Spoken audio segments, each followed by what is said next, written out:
Okay, you can see my screen. Okay, Yes, good. we can see your Yeah, screen. revolutionizing is a little strong. No, Great no, to be it's here. We're going to talk about goalkeepers today for sure. I have a vested interest in this. I have a nephew who's trying to be a Premier League goalkeeper at a leading club that is analytics heavy. David, I know you know them.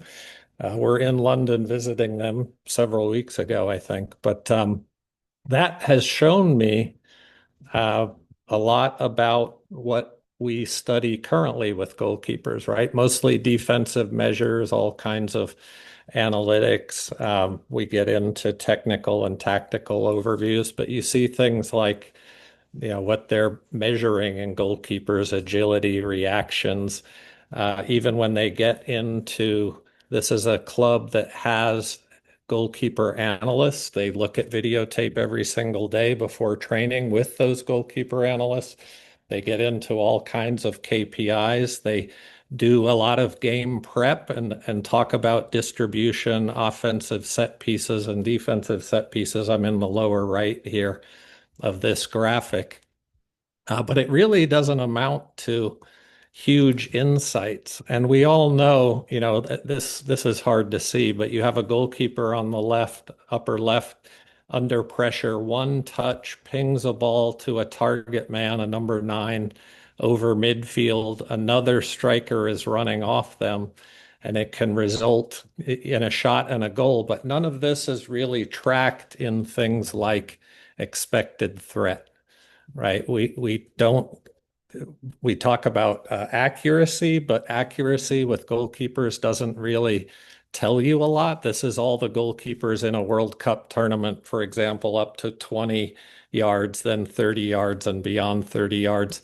And so even if I plot out that keeper, this I did as assignment one in my Soccermatics Pro course, didn't get a lot of insight from it, even if I added things like, Manuel Neuer, who's a pretty good goalkeeper with his feet in this World Cup, had lots of passes, high accuracy, low expected threat. So, what I'm here to talk about, oh, and we know expected threat obviously is heavily weighted towards the offensive zone.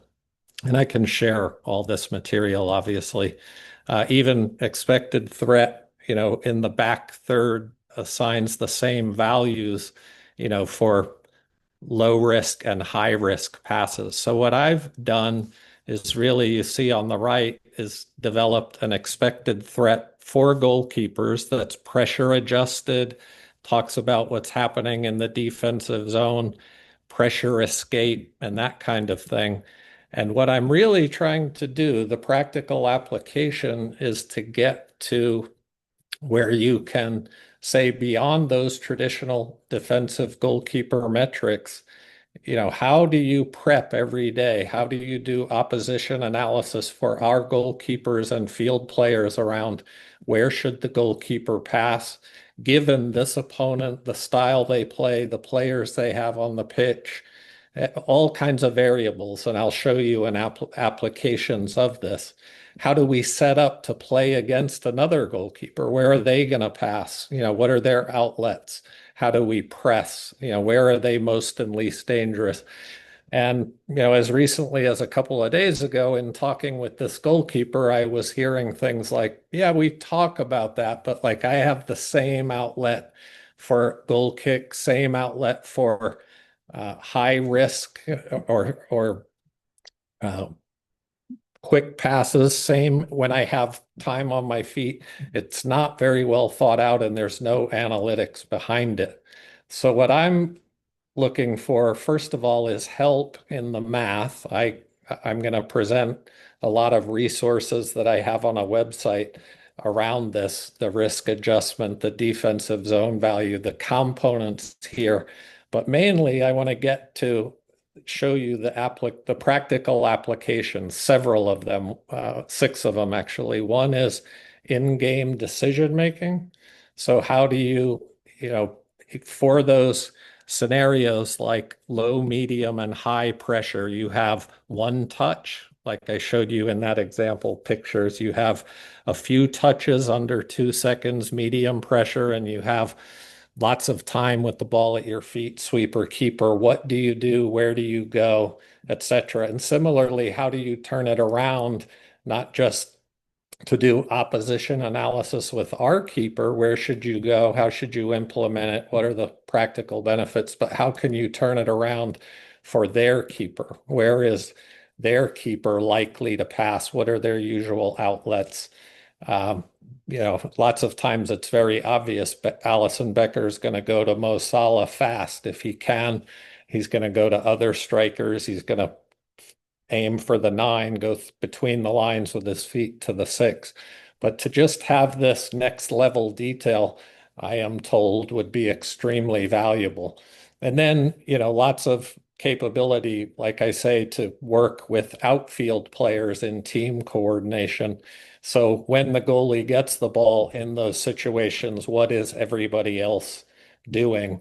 And so expected threat goalkeeper then even can help in training because, obviously keepers are, kicking the ball 40, 50 meters in practice and trying to improve their accuracy. But it's next level detail would be, working with players who are good at duels, working at runs off them, working on set plays and all those sorts of distribution channels, just next level detail proactively. And I hear that would be really valuable. Obviously, another practical application is around scouting. So instead of the usual metrics, to be able to look at various sweeper uh, attributes like short distribution, medium distribution, long, and start to rate keepers that way, can really help.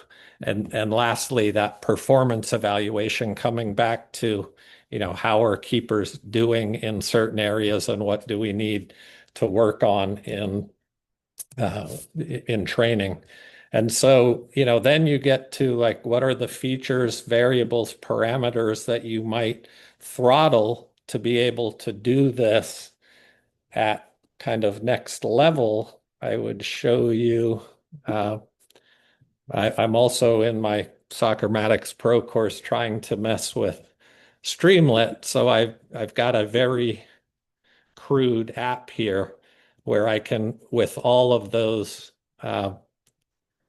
practical applications, in-game decisions, opposition analysis, our keeper, opposition analysis, their keeper, team coordination, training, and scouting, I can start to throttle some of these variables, features, etc., like the match context and the pressure and that sort of thing, and even output that, export that output. And I've put this up on a website. So in hopes that I can do things like, share the mathematical foundations here, the core framework, and then some of those inputs just in talking with goalkeepers and coaches, how would you rate that uh, low, medium, high pressure situation, distribution, those kind of things, and go from, an expected threat to an expected threat that works for goalkeepers. And even eventually, what might I add to it? So I've put this all on a website in hopes I can share it with the community kind of in detail. And then I even have, some additional resources like the analysis templates. That's what the Streamlit is based on. Like what would be those distribution patterns, triggers, recommendations that the Streamlit application here is based on. And so calling it expected threat goalkeeper, again, the idea going back to those key questions that we're trying to ask around this is, how do I set up against a particular team and deal with their goalkeepers' outlets and distribution? How do I improve the odds of mine? What do my goalkeepers need to work on? Given the setup, style, personnel on the pitch, and everything else. So that's my pitch on. Well, fantastic. Very, very Yeah. good. You said you were going to revolutionize goalkeeper. You weren't joking. There's a lot of Well, stuff there. yeah, I see, applications that I love looking at that, don't have goalkeepers. Yeah, I know from some of the other forums I've asked questions of pro analysts, how do you do this or that for goalkeepers? That's what led me into trying to do this. So, fantastic. uh, Good. yeah. I'll start with Rodrigo this time, if you've got a comment. Yeah, I mean that's impressive. Congratulations, Jeffrey. My question. I'm trying to get more practical on my question. Here on the club, or at least with the other goalkeeper coaches that I've been talking to, they all kind of see the goalkeeper in three prisms, may I say like this: goal defending, space defending, and offensive game, which would be uh, this passing this passing portion of his duties. If I'm understanding correctly, you are more the idea of the expected threat of their passes is more on the offensive side. I mean, he's passing with the ball, and that's really really interesting. I really want to see more of that. I'll try to explore this side as well. I'll My question would be: Are you interested also in those other aspects in the goal defending and the space defending? Because space defending is one that is really tricky because you do have measures on the keeper sweeper, for example, punches, claims, all those kind of things. But if you try to make the proportion of how many times he can do that, how many balls, how many passes to the in the deep the opposition makes, and the goalkeeper has an opportunity to make a sweep, and he just don't, and he just chooses not to. Yep. This is, I guess, the trickiest part of measuring goalkeepers. And if you do that one as well, I mean, then you really are revolutionizing the position. Yeah, I definitely have designs on a couple additional steps. I mean, one would be, and yes, to answer your question, this is primarily at this phase about offense because expected threat just discounts everything in the defensive third, and I have in the details that I can share, why that doesn't work for goalkeepers. But yes, so this is largely to date about goalkeeper passes. And how do you improve those kind of metrics? And what do you do specifically to plan for certain opponents and that kind of thing? And like I say, flip it to the other goalkeeper. But I want to also then elaborate on this expected threat specifically to say, how does a goalkeeper's defensive abilities impact that? Like sweeper keeper, can they be a pressure release valve by playing up further outside of the pitch? I know there are even questions like against a given setup, do you go short? If you go long on goal kicks, where do you go? All those things. There's also, I know one of our presenters today is going to talk about speed. I'm intrigued by that because a lot of, how fast can a goalkeeper get into distribution and then what specifically should they do? So there are a few logical steps to elaborate on this. And then well, I think what you're alluding to is there's still a lot of room just on the traditional defensive measures.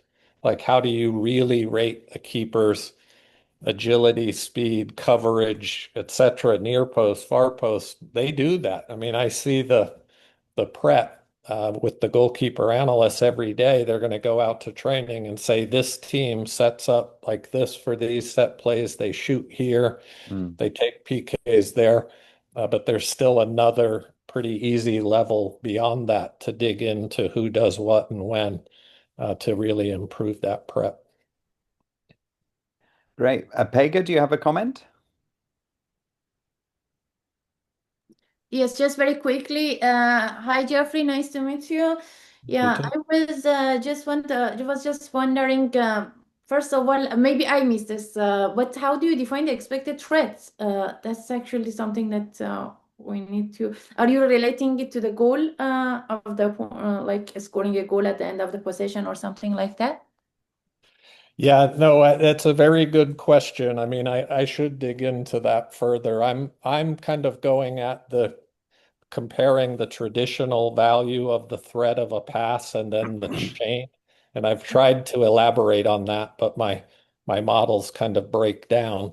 Yeah, So that's I'm the point. really sorry. What's that? Yeah, actually, that's the point I wanted to say. For example, measuring the goal scoring probability from the beginning of the build-up possession, which is starting from goalkeeper, maybe it will be very Yeah, like, I mean, we have tried, but it's not working very well. So another options could be, for instance, like more short-term results, such as bypassing the first defensive line, or for example, midfield line, some of the stuffs like that exactly. would be maybe more interesting to define the expected threat. And no, very short question. Next, you were mentioning about the distributions. Are you talking about the like, for example, the goal kicks, throws, and passes? Yes, These three? exactly. Okay, and the All of the above. sweeper Yeah. and keeper are the other side, right? Yeah, so there would be good insights to gain from differentiating those. Are they in the box, outside of the box as sweeper keeper? Are they under high, medium, low pressure when they do it? That's what I'm attempting to get at here, is that level of granularity. So that you could say when you see your keeper with the ball in their hands, when you see them with it at their feet outside of the box, etc. Where is it likely to go? Where do you need to get to provide the best outlets? But do you, Where does the keeper go to win duels, to set up a possession downfield? Like you mentioned, how do you play between the lines to take out a bunch of the opposition, that kind of thing? Wow. uh, Okay, fantastic. I think I'm going to jump over David Laszlo and let him in first next time, if that's okay, David, because we've had really great discussion around that, and it's fantastically interesting. Thanks, Jeffrey. Thank you very Um, much. you can also everyone else, you're very welcome to give feedback on the Slack group, and we can look at that later.